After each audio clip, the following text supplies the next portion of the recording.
എല്ലാ സുഹൃത്തുക്കൾക്കും നമസ്കാരം. നമ്മൾ ഇന്ന് ചർച്ച ചെയ്യുന്നത് 245/2023 കാറ്റഗറി നമ്പർ പ്രകാരം വരും മാസങ്ങളിൽ എക്സാം നടക്കുന്ന ICDS സൂപ്പർവൈസർ എന്ന തസ്തികയെക്കുറിച്ചാണ്. ആ തസ്തിക എന്താണ്, അതിൻ്റെ സമഗ്രമായ ഡീറ്റെയിൽസ് എന്താണ് എന്ന് നമുക്ക് ആദ്യം പരിശോധിക്കാം. അതുപോലെ തന്നെ നമ്മൾ തമ്പനയിൽ പരാമർശിച്ച കാര്യം എന്താണെന്ന് ഇതിലൂടെ വ്യക്തമാക്കാം. ആദ്യം ഈ ജോലിയുടെ സ്വഭാവം എന്താണെന്ന് പരിശോധിക്കുകയാണെങ്കിൽ വനിതകളുടെയും ശിശുക്കളുടെയും വികസനവും ക്ഷേമവും ആണ് ഈ ജോലിയിലൂടെ ലക്ഷ്യം വയ്ക്കുന്നത്. ഓരോ ജനറൽ PSC എക്സാമും 10-15 ലക്ഷങ്ങൾ എഴുതുമ്പോൾ ഇവിടെ ഈ ICDS സൂപ്പർവൈസർ എന്ന എക്സാമിന് മാറ്റുരയ്ക്കുന്നത് ഏകദേശം ആയിരങ്ങളാണ്. കൃത്യമായി പറഞ്ഞാൽ 15,000-ഓളം ഉദ്യോഗാർത്ഥികൾ മാത്രം എഴുതുന്നൊരു എക്സാം. അതിന് വ്യക്തമായൊരു കാരണമുണ്ട്. പെൺകുട്ടികൾക്ക് മാത്രം എഴുതാൻ സാധിക്കുന്ന, അതിൽ തന്നെ ICG വിഷയമായി ഏകദേശം 4ഓളം വിഷയങ്ങൾ എടുത്തു പഠിച്ച ഉദ്യോഗാർത്ഥികൾക്ക് മാത്രം അപ്ലൈ ചെയ്യാൻ പറ്റുന്നൊരു പോസ്റ്റ്. അതിനപ്പുറത്തേക്ക് ചോദ്യങ്ങളിൽ ഭൂരിഭാഗവും അവർ പഠിച്ച ICG വിഷയമായി പഠിച്ച സബ്ജക്റ്റ് ഓറിയൻ്റഡായി ചോദിക്കുന്ന ഒരു എക്സാം. അത്രത്തോളം ഏറ്റവും അടുത്ത് ടോപ്പിക്കിനോട് അല്ലെങ്കിൽ നമ്മൾ പഠിച്ച സബ്ജക്റ്റിനോട് ഏറ്റവും അടുത്ത് നിൽക്കുന്ന ഒരു പരീക്ഷ കൂടിയാണ് ഈ ICDS സൂപ്പർവൈസർ എന്ന് പറയുന്നത്. നമുക്ക് ഈ തസ്തികയെ പറ്റി കൂടുതൽ വ്യക്തമായി മനസ്സിലാക്കാം. ഏകദേശം 25ഓളം അംഗൻവാടികളുടെ ചുമതലയും നിരീക്ഷണവും ഏകോപനവും ഒക്കെ കൈയാളുന്ന ഒരു ഗ്ലാമർ പോസ്റ്റാണ് ICDS സൂപ്പർവൈസർ എന്ന് പറയുന്നത്. അപ്പോൾ ഇതിലൂടെ നമുക്ക് മനസ്സിലാക്കാം അത്രത്തോളം അധികാര വിനിയോഗമുള്ളൊരു പോസ്റ്റാണ് ICDS സൂപ്പർവൈസർ. ഇനി ശമ്പളത്തിൻ്റെ കാര്യത്തിലേക്ക് നോക്കുകയാണെങ്കിൽ ഏകദേശം ഒരു ICDS സൂപ്പർവൈസറായി ജോലി ലഭിക്കുന്ന ഉദ്യോഗാർത്ഥിക്ക് ആദ്യ മാസം ലഭിക്കുന്ന ശമ്പള സ്കെയിൽ എന്ന് പറയുന്നത് ഏകദേശം 37,000 പ്ലസ് സാലറിയാണ്. നമുക്കിനി അടുത്ത ഘട്ടം, അതായത് പ്രൊമോഷനിലേക്ക് കടക്കുകയാണെങ്കിൽ ഒട്ടനവധി പ്രൊമോഷൻ സാധ്യതയുള്ള ഒരു പോസ്റ്റ് കൂടിയാണ് ഈ ICDS സൂപ്പർവൈസർ എന്ന് നമുക്ക് മനസ്സിലാക്കാം. അതായത് ഏത് ഒരു ഘട്ടം എടുത്ത് നോക്കിയാലും അത് ശമ്പളമായിക്കോട്ടെ, അധികാരമായിക്കോട്ടെ, പ്രൊമോഷനായിക്കോട്ടെ, ഏറ്റവും മികച്ചു നിൽക്കുന്ന PSC റിക്രൂട്ട്മെൻറ്റ് പരീക്ഷകളിലെ ഏറ്റവും മികച്ച ഗ്ലാമർ പോസ്റ്റുകളിൽ ഒന്ന് തന്നെയാണ് ICDS സൂപ്പർവൈസർ എന്നുള്ളത് വ്യക്തമാണ്. ആരെയും അതിശയിപ്പിക്കുന്ന വിധമുള്ള ശമ്പള സ്കെയില്, ഈ പറയുന്ന പ്രൊമോഷൻ സാധ്യത, അധികാര വിനിയോഗം, അതായത് നമ്മൾ ഈ പറയുന്ന സെക്രട്ടറി അസിസ്റ്റൻറ്റിനോടൊക്കെ കിടപിടിക്കാൻ സാധിക്കുന്ന ഒരു പോസ്റ്റ്, ഏകദേശം 25ഓളം അംഗൻവാടികളുടെ ചുമതല വരുന്ന ഒരു ICDS സൂപ്പർവൈസർ എന്ന് പറയുന്നത് അത്രത്തോളം മൂല്യവും അത്രത്തോളം അധികാരവും ഉള്ളൊരു പോസ്റ്റ് കൂടിയാണ്. ഇനി നമുക്കിതിൻ്റെ അപേക്ഷകരെ ഒന്ന് പരിശോധിക്കുകയാണെങ്കിൽ 19,284ഓളം അപേക്ഷകളാണ് PSCയിലേക്ക് ലഭിച്ചത്. കൺഫർമേഷന് ഈ ഓഗസ്റ്റ് 11 വരെ സമയമുണ്ടായിരുന്നു.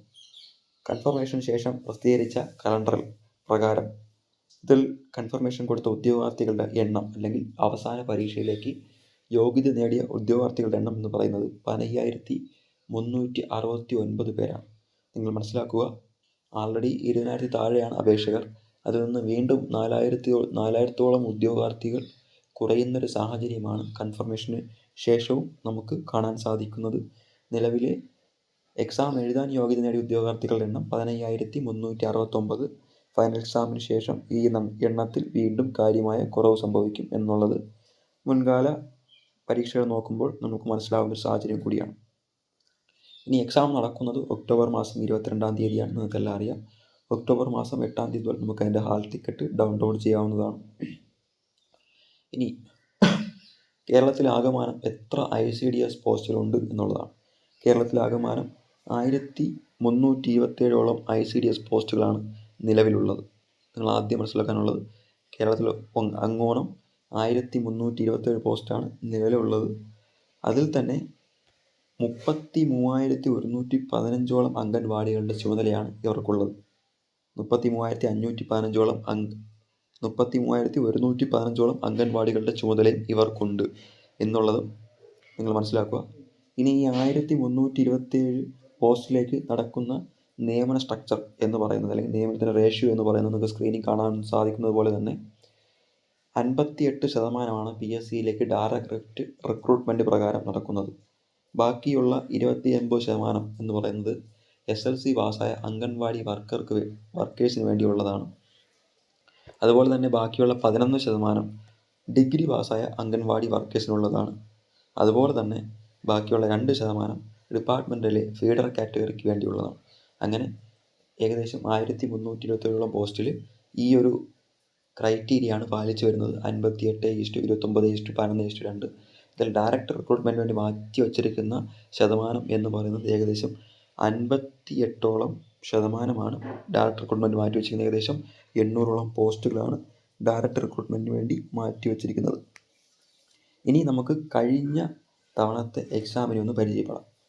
കഴിഞ്ഞ തവണ എക്സാം നടന്നത് 2023 ഫെബ്രുവരി 23-നാണ്. അന്ന് മെയിൻ ലിസ്റ്റിൽ ഉൾപ്പെട്ട ഉദ്യോഗാർത്ഥികളുടെ എണ്ണം എന്ന് പറയുന്നത് ഏകദേശം 579 പേരാണ്.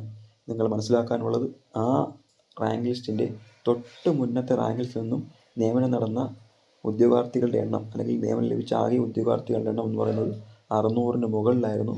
എന്നാൽ കഴിഞ്ഞ ലിസ്റ്റിലേക്ക് വരുമ്പോൾ, റാങ്ക് ലിസ്റ്റിലേക്ക്, മെയിൻ ലിസ്റ്റിലേക്ക് വരുമ്പോൾ അത് 579 ചുരുങ്ങുന്നൊരു സാഹചര്യമുണ്ട്. ഈ കഴിഞ്ഞ റാങ്ക് ലിസ്റ്റിൽ നിന്നും 579 എന്ന് പറഞ്ഞ് മെയിൻ ലിസ്റ്റിൽ ഉൾപ്പെട്ട റാങ്ക് ലിസ്റ്റിൽ നിന്നും നിയമനം ലഭിച്ച ആകെ ഉദ്യോഗാർത്ഥികളുടെ എണ്ണം എന്ന് പറയുന്നത് 288 പേരാണ്. 288 പേര്. അതിൽ തന്നെ OC 238 ആണ്. അതായത് 238 റാങ്ക് വരെയുള്ള എല്ലാവർക്കും തന്നെ ജോലി കിട്ടുന്ന സാഹചര്യം ഉണ്ടായി. അതിനുശേഷം നമ്മൾ മറ്റുള്ള കാറ്റഗറികൾ പരിഗണിക്കുകയാണെന്നുണ്ടെങ്കിൽ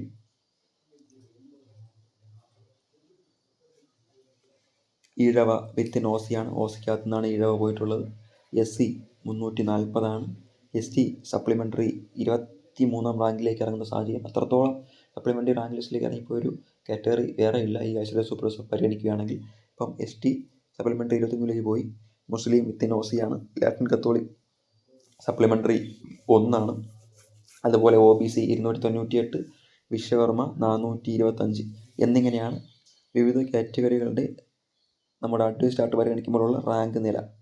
ഇനി നമുക്ക് 1-ാം റാങ്ക് കിട്ടിയ ഉദ്യോഗാർത്ഥിയുടെ മാർക്ക് എന്ന് പറയുന്നത് 77.67 ആണ്. അതേസമയം ജോലി ലഭിച്ച അവസാന OC അല്ലെങ്കിൽ അവസാന റാങ്കുകാരൻ്റെ മാർക്ക് 238-ാം റാങ്കുകാരനാണ്. നമ്മൾ നേരത്തെ പറഞ്ഞു 238-ാം റാങ്ക് വരെ ഉള്ളവർക്കെല്ലാം തന്നെ ഈ ഒരു ജോലി ലഭിക്കുന്ന സാഹചര്യം ഉണ്ടായി. ആ 238-ാം റാങ്കുകാരൻ്റെ മാർക്ക് എന്ന് പറയുന്നത് 47.67 ആണ്. സ്വാഭാവികമായും നിങ്ങൾ മനസ്സിലാക്കാനുള്ളത് വളരെ പോസിറ്റീവായ ഒരു ഘടകമാണ്. 1-ാം റാങ്കുകാരൻ്റെ മാർക്കിൽ നിന്നും ഏകദേശം 30 മാർക്ക് താഴെ വരെ ഈ ഒരു 238 റാങ്കിലേക്ക് എത്തുമ്പോൾ ജോലി കിട്ടുന്ന സാഹചര്യം ഉണ്ടായി. ഏകദേശം 30 റാങ്ക് വരെ താഴെ, 30 മാർക്ക് വരെ താഴേക്ക് വരുന്ന സാഹചര്യം ഉണ്ടായി. ഇനി അതുപോലെ തന്നെ ഇതൊരു പോസിറ്റീവായൊരു വാർത്തയാണെങ്കിൽ അടുത്തത് കുറച്ചുകൂടി നെഗറ്റീവായിട്ടൊരു കാര്യം പറയാം. ഇതിൻ്റെ കട്ട് ഓഫ് എന്ന് പറയുന്നത് ഏകദേശം 41 മാർക്കായിരുന്നു. കട്ട് ഓഫിൽ നിന്ന് ഏകദേശം ഒരു 7ഓളം മാർക്കുകൾ കൂടുതൽ വാങ്ങിച്ചെങ്കിൽ മാത്രമേ 3 വർഷ പരിധിക്കുള്ളിൽ ജോലി ലഭിക്കുന്ന ഒരു സാഹചര്യം ഉണ്ടായിട്ടുള്ളൂ കഴിഞ്ഞ വർഷ ലിസ്റ്റ് പരിഗണിക്കുമ്പോൾ. ഇപ്രാവശ്യം അത് താരതമ്യേന കുറച്ച് കൂടാനാണ് സാധ്യത കോമ്പറ്റീഷനൊക്കെ പരിഗണിക്കുമ്പോൾ എന്ന് നമുക്ക് ഇതിൽ നിന്ന് വ്യക്തമാക്കാം. ഇതാണ് കഴിഞ്ഞ വർഷത്തെ നിയമന നിലയുമായി ബന്ധപ്പെട്ട ഏകദേശം എല്ലാ കാര്യങ്ങളും.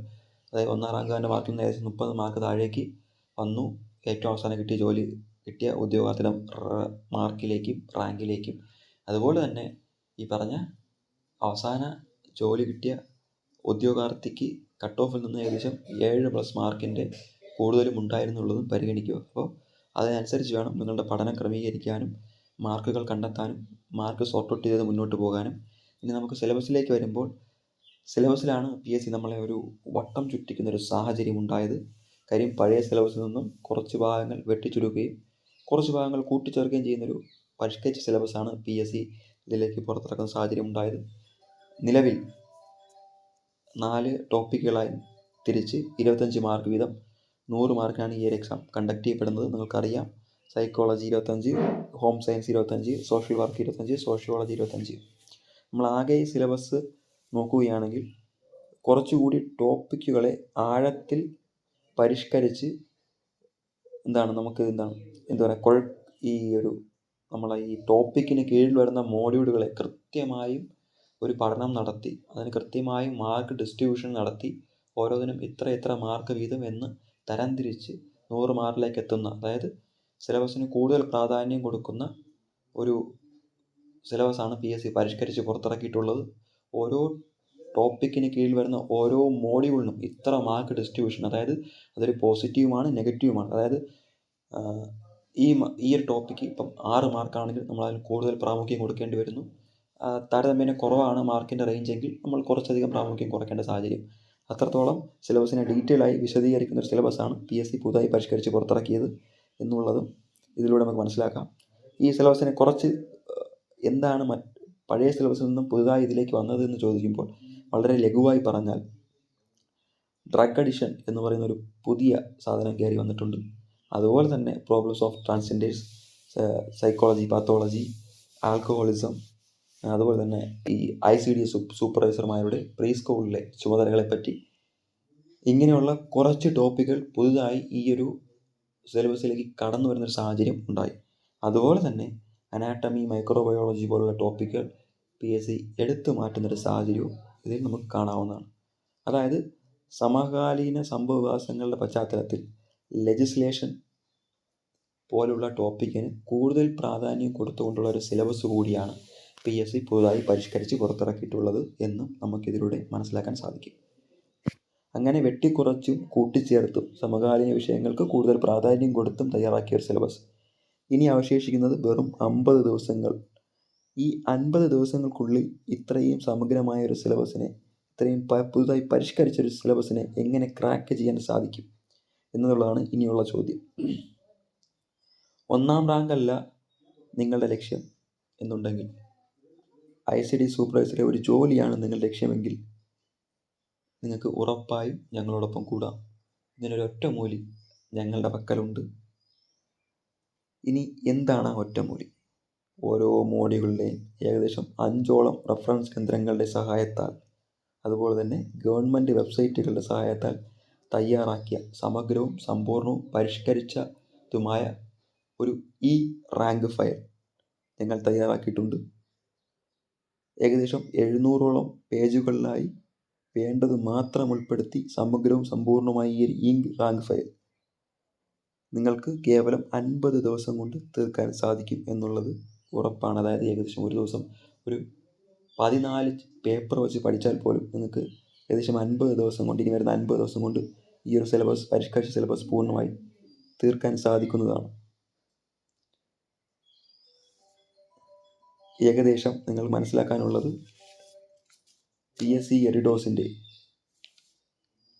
ഏകദേശം 250ഓളം ഉദ്യോഗാർത്ഥികൾ പഠിക്കുന്ന ഓൺലൈൻ ക്യാമ്പസിലെ പഠന പ്രക്രിയകൾക്ക് നേതൃത്വം കൊടുക്കുന്ന കേരളത്തിലെ ഏറ്റവും മികച്ച ഫാക്കൽറ്റികൾ തയ്യാറാക്കിയ ഈ പരിഷ്കരിച്ച സിലബസ് പ്രകാരമുള്ള ഈ റാങ്ക് ഫയലിനെ കുറിച്ച് നിങ്ങൾക്ക് കൂടുതൽ അറിയണമെന്നുണ്ടെങ്കിൽ താഴെ ഡിസ്ക്രിപ്ഷൻ ബോക്സിൽ ഞങ്ങളുടെ വാട്സപ്പ് നമ്പർ പ്രൊവൈഡ് ചെയ്തിട്ടുണ്ട്.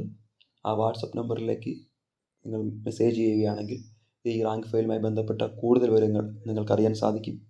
അപ്പോൾ ഈ കുറഞ്ഞ ദിവസത്തിനുള്ളിൽ കൂടുതൽ മാർക്ക് നിങ്ങൾക്ക് സ്കോർ ചെയ്യാൻ, ഈ ഒരു പരിഷ്കരിച്ച സിലബസ് പൂർണ്ണമായും കവർ ചെയ്യാൻ PSC എഡിറ്റോഴ്സിനൊപ്പം കൂടാം. അതുപോലെ തന്നെ 1ാം റാങ്കല്ല നിങ്ങളുടെ ലക്ഷ്യം, ഒരു ജോലിയാണ് നിങ്ങളുടെ ലക്ഷ്യമെങ്കിൽ ഉറപ്പായും കൂടെ കൂടാം.